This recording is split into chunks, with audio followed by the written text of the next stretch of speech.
Coucou les French Learners et en particulier les seniors.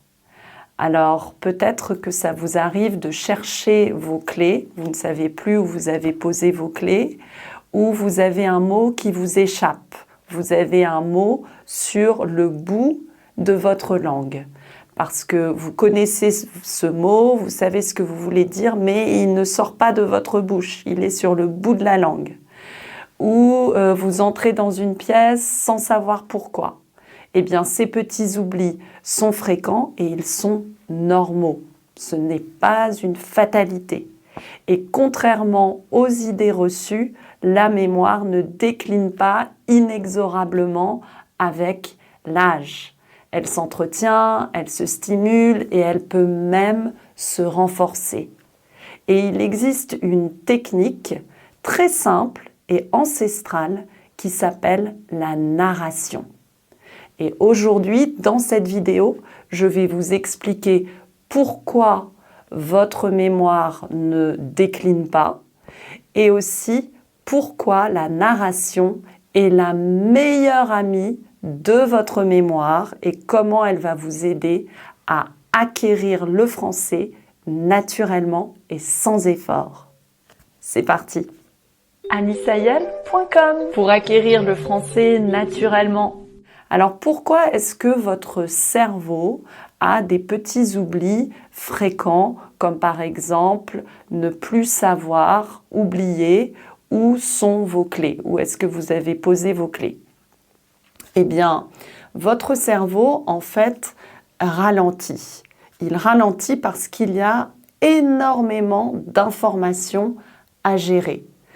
Votre cerveau traite beaucoup plus d'informations qu'un cerveau d'un jeune de 20 ans, par exemple. On pourrait comparer votre cerveau à un ordinateur.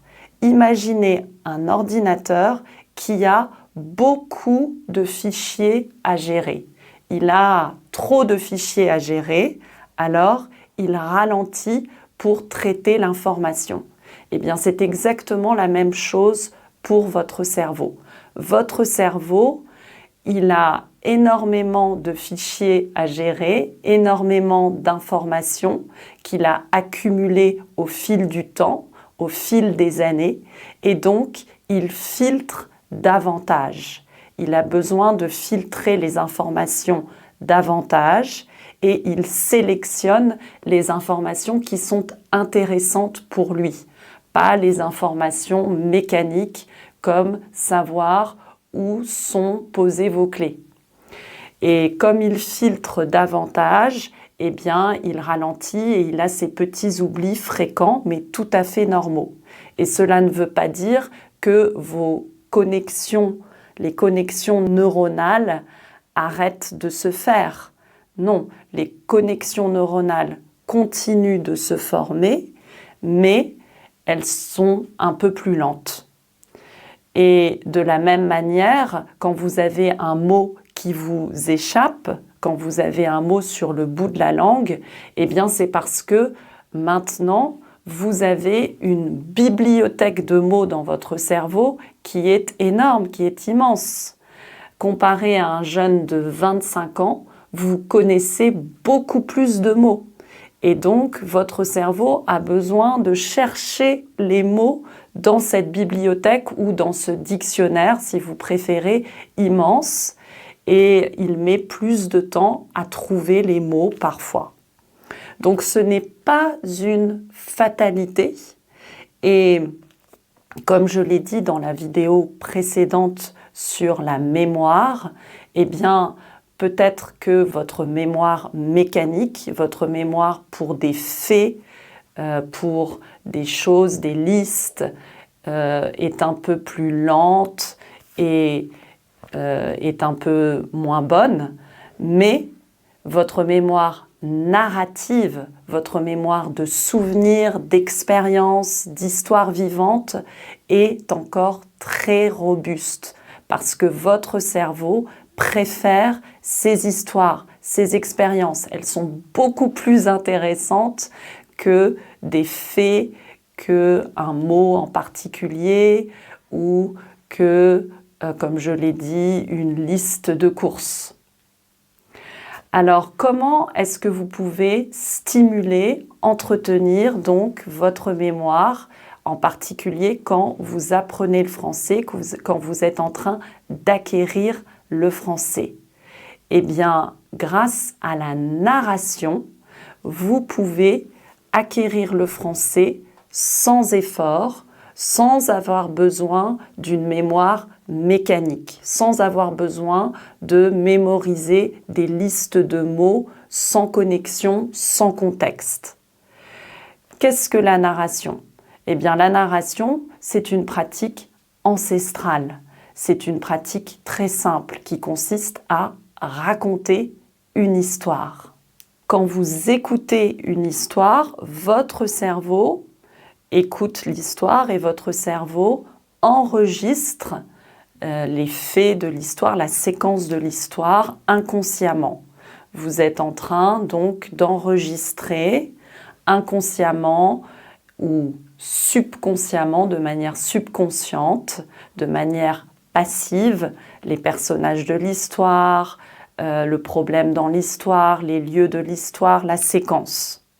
Mais après, quand vous racontez cette histoire dans vos propres mots, quand vous narrez cette histoire, eh bien votre cerveau est en train de reconstruire l'histoire. Il est en train de reconstruire les personnages, de revoir dans votre tête les personnages, de revoir les lieux, la séquence, et il est en train donc de faire des connexions neuronales. Et c'est là que votre cerveau travaille, c'est là que votre cerveau devient actif. Votre cerveau ne récite pas par cœur l'histoire, comme un perroquet.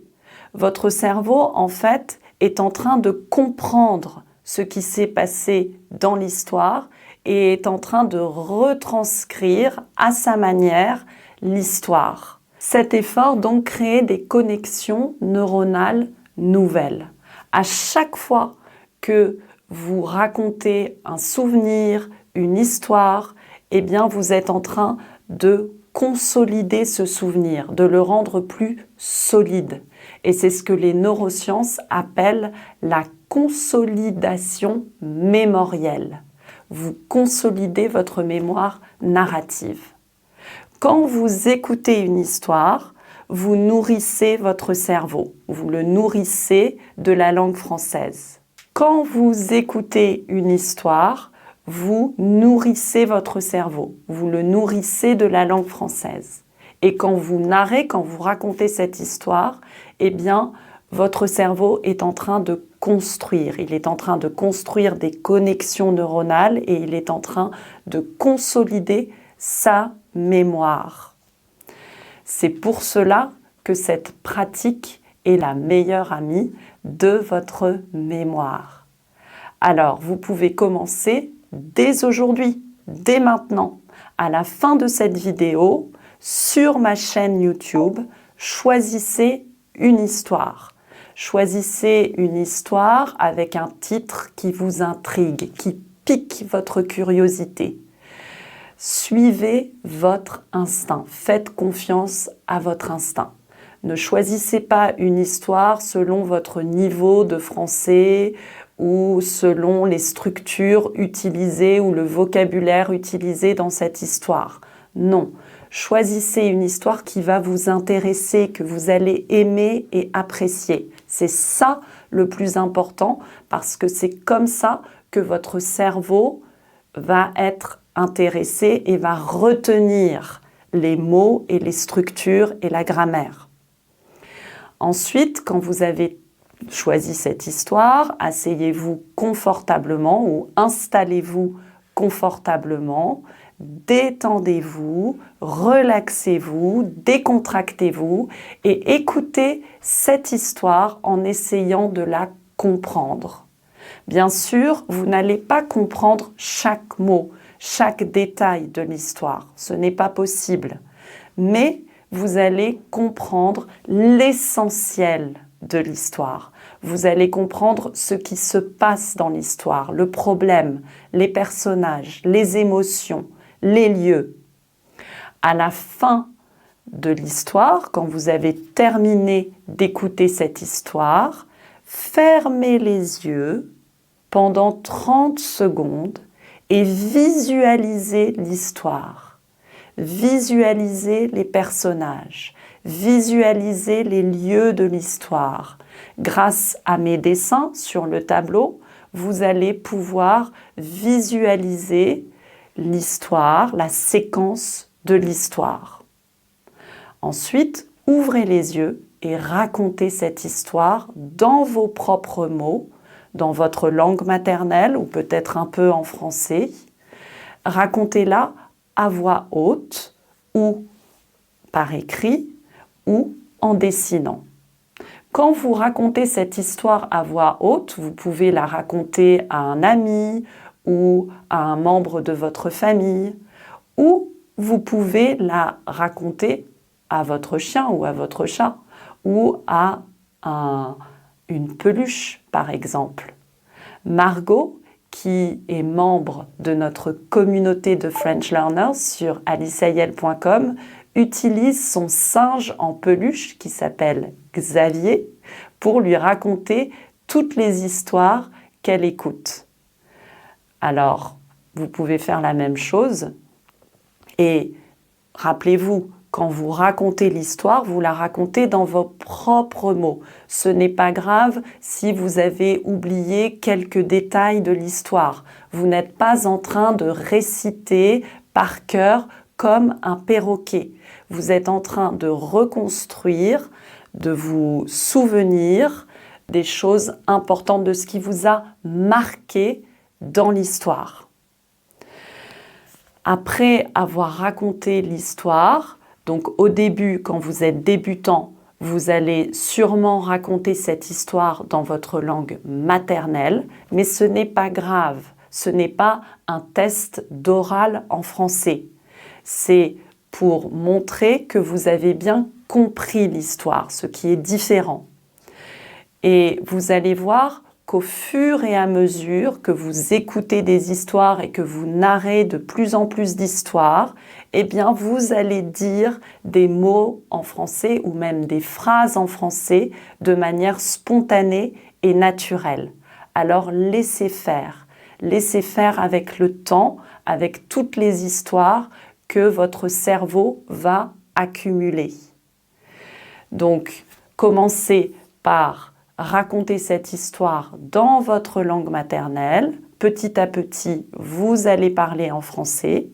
Et quand vous avez terminé de raconter cette histoire, je vous recommande d'avoir un cahier ou un carnet pour le français où vous allez noter l'histoire, le titre de l'histoire que vous avez racontée avec la date et vous allez peut-être aussi mettre 1 étoile si vous n'avez pas beaucoup aimé cette histoire ou 5 étoiles si vous avez adoré cette histoire, ou vous pouvez ajouter un dessin ou un mot que vous avez particulièrement aimé dans cette histoire.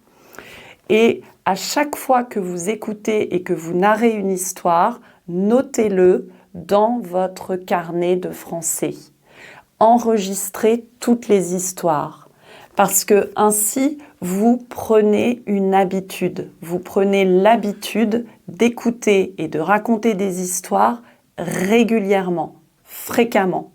Et à la fin de votre aventure avec la langue française ou au bout de quelques mois, vous pouvez regarder votre cahier, un peu comme un album de photos, pour vous souvenir, pour regarder toutes les histoires que vous avez écouté et que vous avez narré, et vous pouvez vous rappeler, vous pouvez même vous féliciter de tout ce que vous avez parcouru et de tous les progrès que vous avez faits en français.